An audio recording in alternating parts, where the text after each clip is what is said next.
नमस्कार मित्रांनो, परत एकदा स्वागत आहे सर्वांचं आपल्याच यूट्यूब चॅनलमध्ये। आज आपण परत आलो आहे पटेल नगरमध्ये तुपकर सरांच्या घरी। इथं यांच्या घरात एक साप निघाला आहे, बघू शकता मित्रांनो। रेड पॉइंट, एक इंडियन रॉक पायथनचं जुवेनाइल। आत्ताच ह्या सीझनमध्ये अंड्यातून बाहेर निघालेला असणार। तर धरायला अडवान्स धरा, पूर्णपणे बिनविषारी असलेला इंडियन रॉक पायथन अजगर साप। हाय मित्रांनो, अजगर इंडियन रॉक पायथन आत्ताच जून महिन्यामध्ये, जून किंवा जुलै महिन्यामध्ये अंड्यातून बाहेर आलेला असणार। एक असं म्हणता येईल एक साधारण 1.5 ते 2 महिन्याच्या आसपास ह्या सापाचं वय असेल। पूर्णपणे बिनविषारी असलेला साप, पण चावतो खूप जोरात। डार्क चॉकलेटी कलरचा आणि अंगावर सोनेरी जाळीदार डिझाईन असते सापाच्या।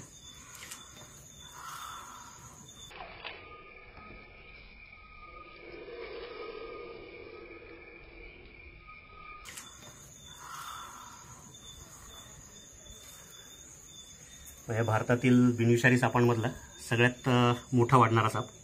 लांबीला जवळपास एक 18 फुटापर्यंत ह्या सापाची लांबी वाढते। शेड्यूल 1 मधला ॲनिमल, म्हणजे जेवढं प्रोटेक्शन वाघाला किंवा मोराला आहे तेवढंच प्रोटेक्शन ह्या सापाला पण आहे। म्हणजे असंही 1972च्या वनविभागाच्या कायद्यानुसार कुठल्याही सापाला मारणं हा गुन्हाच आहे। आणि त्यातल्या त्यात जर तुम्ही अशा शेड्यूल 1 मधल्या ॲनिमलला जर मारत असाल तर चांगलीच सजा लागू शकते। खूप जास्त ॲग्रेसिव्ह होतं। ती ह्या सर बरणी हां बाईट केला त्यांनी आता।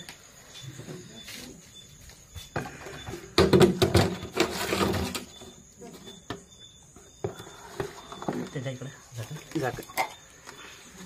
झाला मित्रांनो सक्सेसफुली रेस्क्यू। लवकर त्याला याच्या नैसर्गिक अधिवासात म्हणजे जंगलात सोडून देण्यात येईल। या सर, हे आहेत तुपकर सर। कसं काय दिसलं सर? मी फोनवर बोलत बाहेर आलेलो होतो, गेटमधून असा निघताना दिसला। स्लोली चालला होता खूप, आणि मग तेवढ्यात चालू कॉलमध्येच मग मी तुम्हाला दुसरा कॉल केला आणि बोलवलं। सर अवघ्या 5 ते 7 मिनिटात पोहोचले आणि सटकणारा निघून जाणारा साप त्यांनी पकडला। का तू पळून काय आता शेवटी 8-10 दिवसाआधीच आमच्या शाळेत सापांची कार्यशाळा केलेली होती, त्याच्यामुळे थोडी ज्यांना माहिती दिली चॉकलेटी कलरचा त्रिकोणी डोक्याचा, आणि 5-7 मिनिटात येऊनच त्यांनी साप पकडला। चला, म्हणजे आता हा तिसरा अजगर आहे जो मांडवी वस्तीमध्ये सापडला लोणारमध्ये।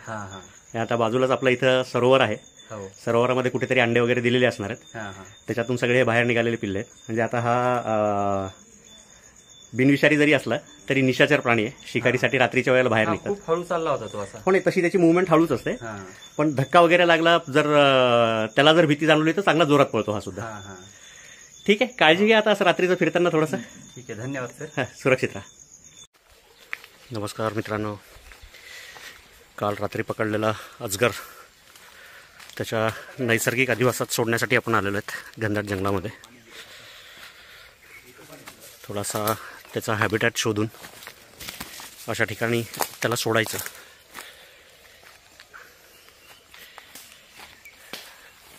अगदी विस्तीर्ण जंगल, हिरवगार पूर्ण। मी आणि माझी टीम सगळेजण आलेलो आहोत।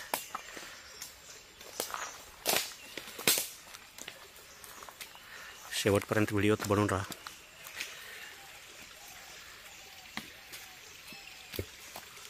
पक्ष्यांचे सुमधुर आवाज येत आहेत अधूनमधून, धनेशचा आवाज येतो आहे, डव आहेत, मोर आहेत, असे बरेचसे पक्षी, बरेचसे जंगली जनावरं, ज्यात जंगली डुक्कर, बिबट, नीलगाई असे बरेचसे जनावरं हे जंगलात सापडतात। कोल्हे, काही प्रमाणात तडसही आहेत, पट्टेरी तडस।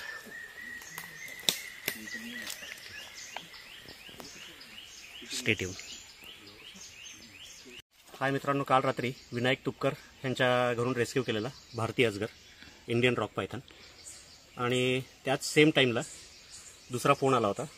तर त्यावेळेस जे फॉरेस्ट डिपार्टमेंटचे कैलास चौधरी साहेब जे आहेत त्यांनी हा एक दुसरा अजगराचा पिल्लू रेस्क्यू केला गुलमोहर हॉटेलच्या समोर, जे रस्त्यावरनं जात होतं.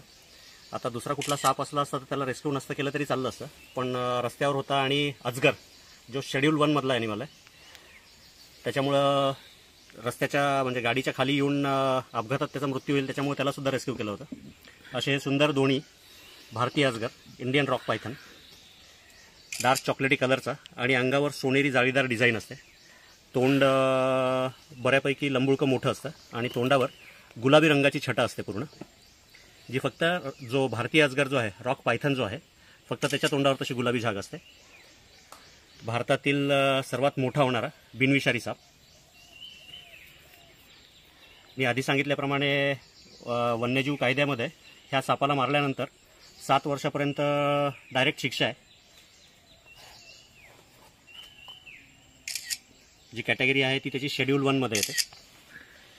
लहान असताना छोटे छोटे बेडूक, सरडे वगैरे ह्या सापाचं खाद्य आहे. जसा जसा मोठा होत जाईल तसं त्याच्या साईजनुसार तो मोठाले भक्ष्य खातो, ज्यामध्ये त्याचे रानडुक्कर झाले, छोटेसे हरणाचे पिल्लं झाले, नीलगाईचे पिल्लं झाले, कुत्रे, ससे, भेटली तर रानमांजर, असा बराचसा त्याचा खाण्याचा मेनू आहे. दिसायला अतिशय सुंदर असलेला भारतीय अजगर, बिनविषारी जरी असला तरी जोरदार चावा घेतो.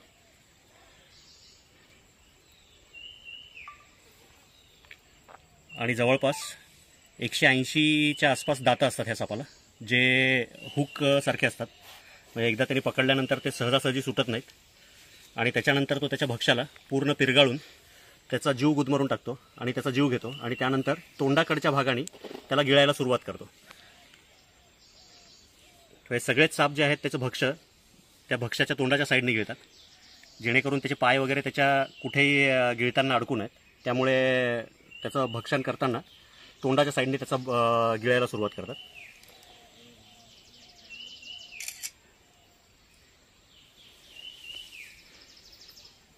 असंही म्हणलं तरी चालेल की सगळ्या सापांमध्ये सगळ्यात जास्त आयुष्य असलेला हा साप आहे. असं सांगण्यात येतं की जवळपास 50 वर्षापर्यंत अजगर जगू शकतो.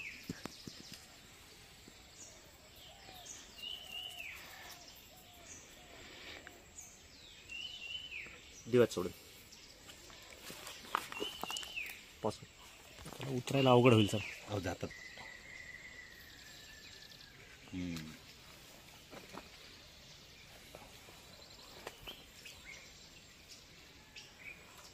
जबरदस्त ग्रीप असते ह्या सापाची.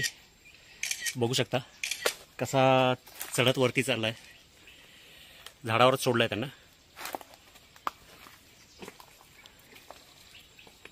जे त्याचे स्नायू जे आहेत ते खूप स्ट्रॉंग असतात. त्याच्या आधारे ग्रीप एकदम चांगली मजबूत ग्रीप मिळते त्याला. बघू शकता जवळपास 1.5 फुटाचं अंतर त्यांनी कसं पार केलंय.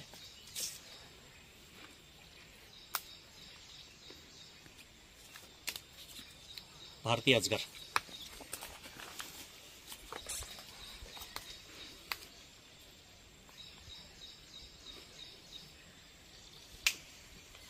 दिल्या मित्रांनो सोडून ह्या सापांना त्यांच्या पॉज कर.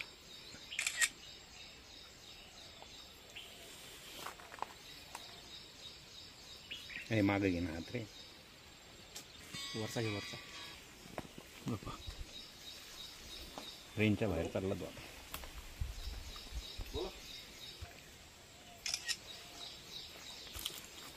दिल्या मित्रांनो सोडून ह्या सापांना याच्या नैसर्गिक अधिवासात म्हणजे जे ह्यांचं प्रॉपर हॅबिटॅट आहे ह्याचा थोडासा शोध घेऊन ह्या भागात मोठे अजगर पण आहेत तर ते त्यांना मुक्त केलं आहे त्यांच्या नैसर्गिक अधिवासामध्ये. जर व्हिडिओ आवडला, काम जर आवडत असेल, रेस्क्यू जर आवडला असेल तर लाईक करा. अजून सबस्क्राईब केलेलं नसेल तर सबस्क्राईब करा आणि कमेंट करायला विसरू नका. धन्यवाद.